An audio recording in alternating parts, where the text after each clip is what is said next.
Well, if that's all for the ramble, I'm going to move on to the top 5.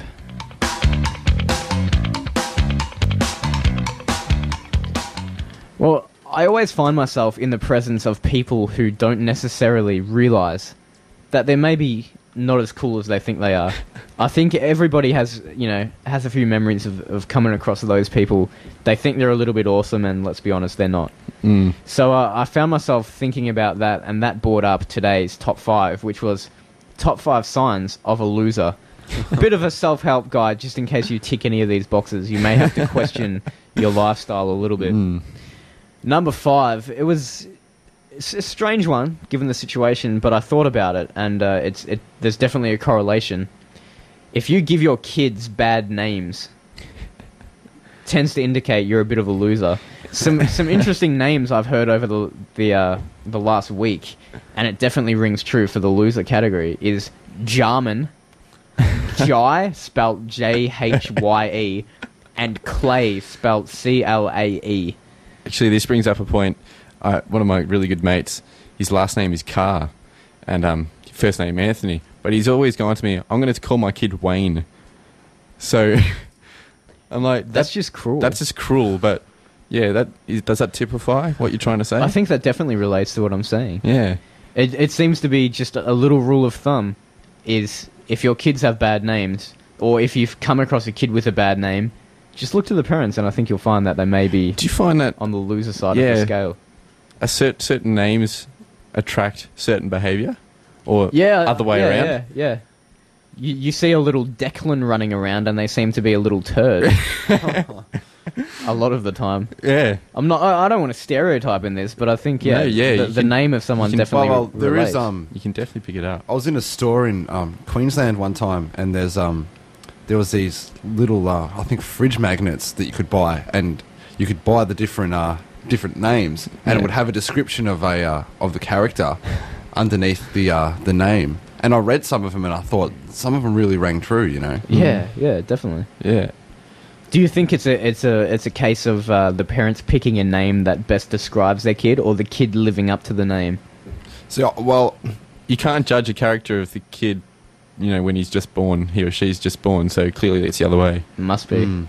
Well, number 4, your excuse for not using self-serve registers is that you prefer to communicate with someone.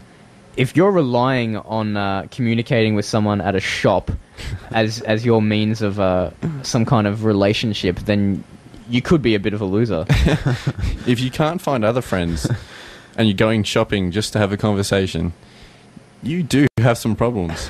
See, I don't want to get into a massive spiel about the old self-serve registers, but another loser sign is, I think people have to get past this mentality that they're some kind of Aussie hero by not using the technology because they want to save jobs.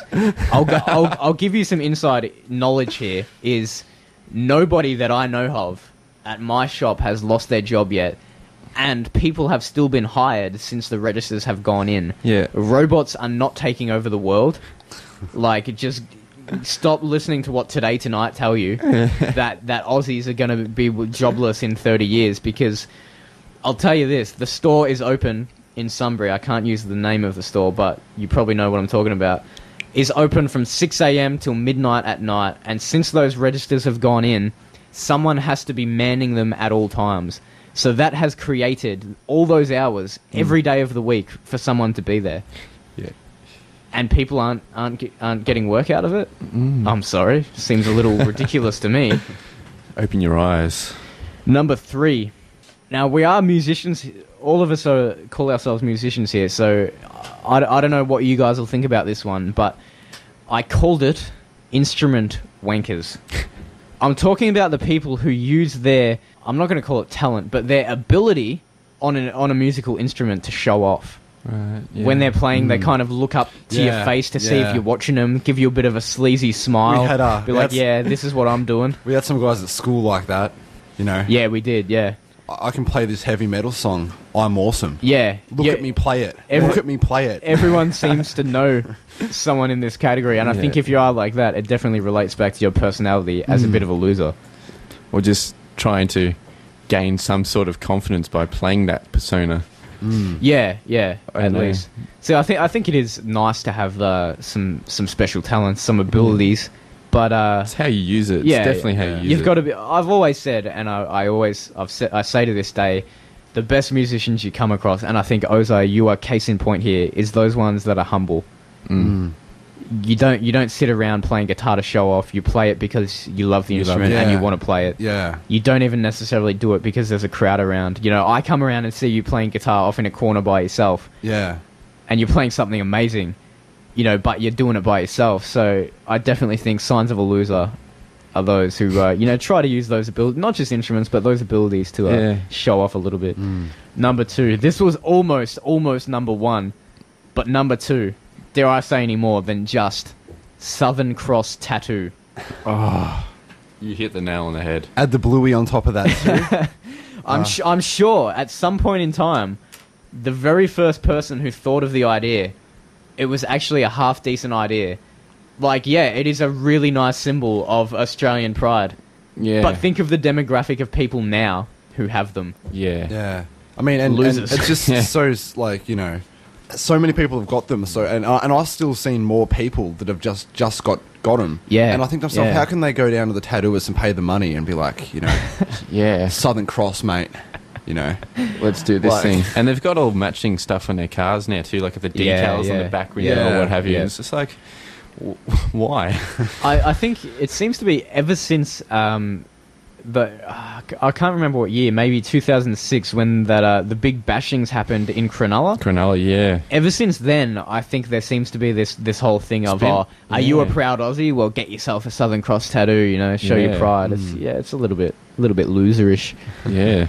Now, number 1, this was the first one I thought of when I thought of this topic, and it's definitely deserved of number 1. There's actually there's a few strings to this bow, but I'm going to say one thing and then continue on with the rest, is bum bag. As they call it in America, fanny pack. I swear to you, I'm not kidding here, I have witnessed people, more than one, in the last couple of months wearing one. Not as a joke, like dead seriously utilizing it for what it is. Not the most attractive fashion statement, and I think deserved of the number 1. Not just because of how bad it looks, but anytime I see one, it reminds me of my trips overseas, and I'll tell you why. I don't know how travelled you guys are, or whether you've just witnessed it, maybe even in Melbourne.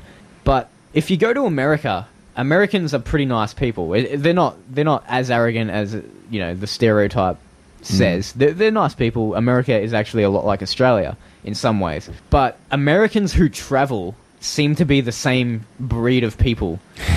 They're really arrogant. They're really loud. They sit on tour buses and decide that the person next to them who they've never met needs to know what they've done for the last 8 days in a row.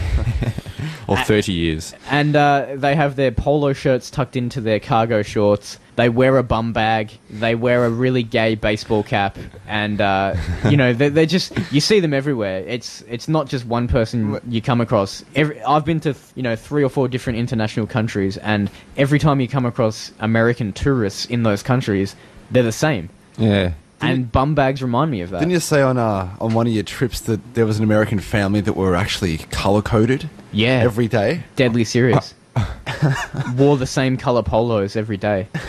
The other thing that seems to be another trait of their personality is every time you're kind of in a tourist destination, or you're actually in a tour group, they decide that they have to be at the front of everything. If you're standing in front of a monument taking photos, they push right up the front and think that that's fine. I've actually had this experience when I went to France, and we were at the Eiffel Tower, and we were literally going up in the elevator, and this American family, you could hear them coming a mile away. Yeah. They were so loud, and they were trying to speak French. Good on them for trying, but they were saying ridiculous things, and they did not make sense, and they were just screaming it and pushing their way through people. It was just, everyone stared at them, and it wasn't, my God, what are you doing? It was like, we feel sorry for you because you've just embarrassed yourself and your country. Yeah. But they don't. Well done. They don't realize it. No, they don't. It's actually last week's top 5 was top 5 things that annoy me. I have a feeling if my dad ran that, American tourists would be number 1. So, you know, I'm keeping it in the genealogy here. That was the top 5 for this week.